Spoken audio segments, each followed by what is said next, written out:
தோழிகள் அனைவருக்கும் வணக்கம். வெல்கம் டு சமையல் வித் சந்திரா. இன்றைக்கி நம்ம சேனலில் தக்காளி பூண்டு ஊறுகாய் எப்படி ரெடி பண்ணுறதுன்னு பார்க்கலாமா?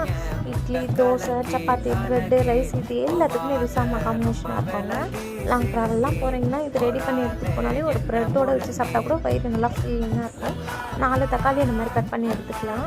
25 பல் பூண்டு எடுத்துக்கலாம். இதை மிக்ஸி ஜாரில் சேர்த்து நல்லா ஃப்ரை பண்ணி எடுத்துக்கலாம். இப்போ ஒரு எலுமிச்சம்பழம் அளவுக்கு புளியை நம்ம ஊற வச்சுக்கலாம். இப்போ ஒரு ஸ்பூன் அளவுக்கு நம்ம கடுகு, அதுக்கப்புறம் வெந்தயம் சேர்த்து நல்லா பொரியட்டும். ட்ரை ரோஸ்ட் பண்ணதுக்கப்புறமா ஆற வச்சுட்டு நல்லா பொடிச்சு எடுத்துக்கோங்க.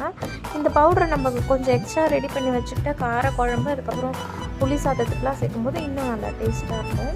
இப்போ இதை ரெடி ஆகிடுச்சு.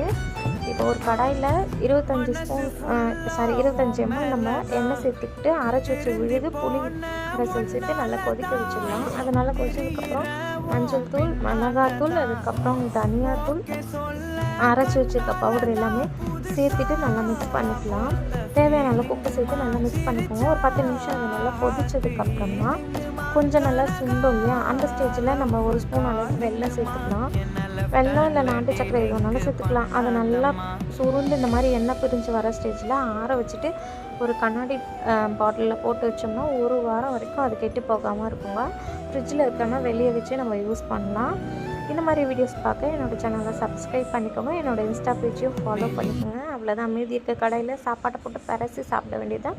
பிடிச்சிருந்தா என்னோடய சேனலை சப்ஸ்கிரைப் பண்ணிக்கோங்க. நன்றிங்க.